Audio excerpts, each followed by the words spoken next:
Silver in the past had often been referred to as the poor man's gold, but in the past year, it's been the rich man's gold as well. The price has absolutely skyrocketed to all-time highs of around $80 as numerous investors and institutions are just piling in and trying to get as much physical silver and silver futures contracts as possible. And of course, there's always many news headlines whenever something like this happens, some type of asset or security just skyrockets in price about how this is unprecedented, how this has never happened before, and we're in uncharted territory. However, when it comes to something like silver or even any other stock for that matter, there's usually events that have happened in the past that, while they may not be exactly the same as what's currently going on right now, there are some parallels, some similarities that we can look at and be able to use that information to determine, hey, why is this happening now and what could happen in the future?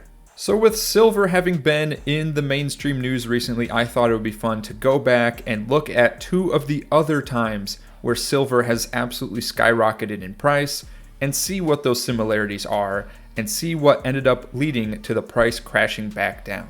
Now, before I begin, I just want to make it clear, this is not financial advice. I'm not a financial advisor. This video is strictly for entertainment and educational purposes only. Please do your own due diligence when it comes to financial decisions. Don't be buying or selling silver just because I said something in this video, okay? Just do your own research. That's all I'm saying here. Now, the first time period I want to go back to is the 1970s. Many of us may not have been alive during that time. That was over 50 years ago now when that decade began. The economy was very unstable during this time. Inflation at times was over 10%, interest rates incredibly volatile. There was a loss of confidence in the US dollar, which led to investors rushing into hard assets such as gold and silver. So from my research, that was one of the catalysts for silver having gone up in price during that decade, and in particular in 1979. However, there is an even greater catalyst in 1979 that is what caused the price of silver to skyrocket about 700% within the year.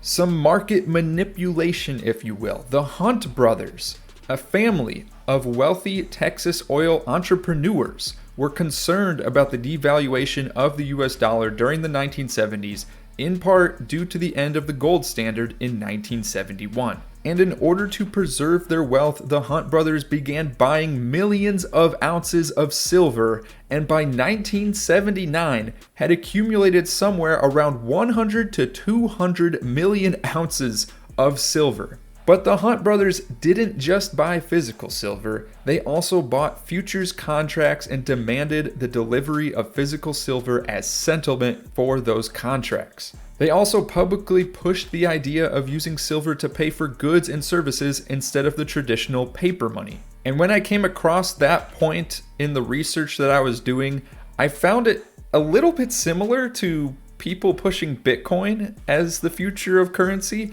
Now, I'm not saying Bitcoin and silver are the same. They are very, very different. I just thought that was interesting, that there's a little bit of a parallel there as far as, certain people pushing certain currencies or certain assets for their own agendas. Now, like I had previously said, silver during 1979 went up approximately 700% in value. The Hunt brothers had made billions up to this point from their investment in silver. But then in early 1980, the Commodity Exchange changed the rules regarding purchasing silver, including aggressively increasing margin requirements, enforcing stricter limitations on individual holdings of future contracts, and allowing said contracts to be settled in cash in addition to physical silver. They basically saw what the Hunt brothers were doing and said, no, you can't do that anymore. And shortly after, the value of silver crashed and the Hunt brothers went from billionaires to bankrupt. Now let's skip forward 4 decades to 2011.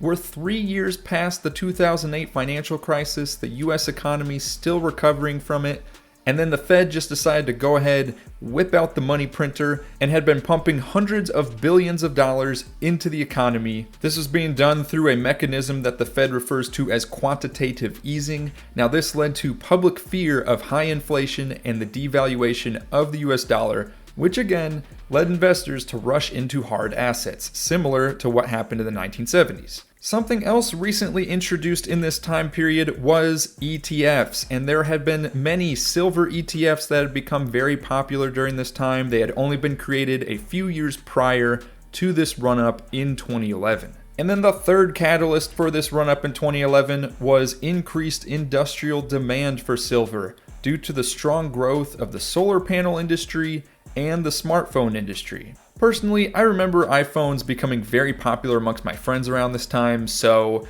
definitely makes sense that silver would have been in high demand at this time. And then in the spring of 2011, the CME Group raised margin requirements multiple times within roughly about a 1-week period, forcing over-leveraged investors to sell their positions to cover their debts. And then the price of silver fell about 30% shortly after. And now here we are in 2026 at the tail end of the 2025 silver rush. And so what are the catalysts causing silver to go up in price so much in this past year? Once again, similar to 1979 and similar to 2011, investors are rushing into hard assets such as gold and silver as a hedge against inflation and the devaluation of the US dollar. And once again, similar to 2011, there's also been increased industrial demand for silver due to the accelerated construction of AI data centers, EVs, and again, the solar panel industry. And then of course, this probably goes without saying, but with more retail exposure to financial news and instant access to trading on margin on different phone apps, of course, speculation may at times be a driving force in short-term spurts. So in summary, what are the similarities to the run-up in the price of silver this past year in comparison to years past? Well, it's a hedge against inflation and investors looking for safer assets, as it was in 1979 and 2011. And then there is increased industrial demand. Now, of course, AI was not where the demand was coming from in 2011, but looking at it in a more broader sense, it's innovative tech that is driving this increased demand for silver. Now, as you may recall, in 1979 and in 2011, the reason for silver crashing down in price is because of margin requirements being raised and other rules and restrictions being applied to individual investors. Now, we've already had something similar happen in the past month, and in fact, in December of 2025, CME Group increased margin requirements by almost 50%.